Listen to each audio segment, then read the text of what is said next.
इस चीज़ को समझो, ये जो तुम रील्स और शॉर्ट्स देख के हाइप्ड हो जाते हो ना, रियलिटी इज़ टोटली डिफरेंट। तुम्हारी लाइफ 60 सेकंड की रील्स या शॉर्ट्स नहीं है जिसमें किसी बंदे की सक्सेस लाइफ को पूरे 60 सेकंड में कंप्रेस करके दिखा देते कि वो अचानक से गरीब था, फिर अचानक से वो बहुत ज़्यादा पैसे वाला हो गया एंड ऑल दैट थिंग, और तुम उसको देख के बहुत ही ज़्यादा हाइप्ड हो जाते हो। फिर तुम बैठ जाते हो काम करने के लिए, आधे घंटे भी मुश्किल से काम करते हो, या फिर बहुत ज़्यादा डेडिकेशन है तो 1 हफ्ते।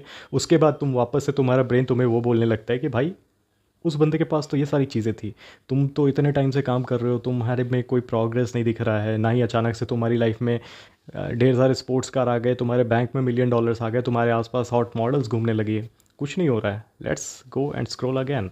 तुम वापस से अपने फ़ोन पे जाते हो, वापस से स्क्रॉलिंग स्टार्ट करते हो और फिर से वही साइकिल स्टार्ट। क्योंकि रियल लाइफ में 60 सेकंड में सक्सेस नहीं मिलती, और ना ही तुम जब काम करने बैठोगे तुम्हारे बैकग्राउंड में एंड्रयू टेट वाला बैकग्राउंड म्यूजिक बजेगा।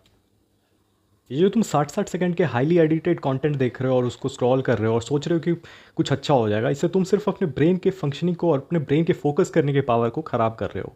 तुम्हारा रिटेंशन और भी कम होता जा रहा है। सेल्फ इंप्रूवमेंट उस हाईली एडिटेड कंटेंट की तरह स्टिमुलेटिंग नहीं है, ये बोरिंग होने वाला है। तुम्हें कुछ डेली रूटीन्स फॉलो करने होंगे, तुम्हें कुछ हैबिट्स बिल्ड करने होंगे, और तब जाके तुम धीरे धीरे खुद में प्रोग्रेस देखोगे। अचानक से कुछ नहीं होने वाला। अगर सच में सेल्फ इंप्रूवमेंट को सीरियसली लेना चाहते हो और अपनी लाइफ में कुछ प्रोग्रेस करना चाहते हो ना, तो एक्शन टेकर बनो, ना कि ये स्क्रॉलिंग वाला पर्सन बन जाओ जो कि दिन भर बैठ के स्क्रॉल करता है, उसको अचानक से फिर रश मिलता है और वो आके काम करने बैठता है, बट उससे आधे घंटे 1 घंटे से ज़्यादा काम ही नहीं हो पाता, वो कुछ सिग्निफिकेंट प्रोग्रेस ही नहीं कर पाता। Because if you really want to improve you have to take actions every day. तुम्हें कुछ कुछ हैबिट्स तो बिल्ड करने ही पड़ेंगे, कुछ कुछ सिस्टम्स बिल्ड करने पड़ेंगे अपनी लाइफ में, कुछ चीज़ें छोड़नी पड़ेंगी, कुछ चीज़ें अडेप्ट करनी पड़ेंगी, तब जाके तुम सिग्निफिकेंट प्रोग्रेस देख सकते। Otherwise you will stay at the same place. इस चीज़ को समझो, that self improvement is not mental masturbation, it's you who is doing it in a wrong way.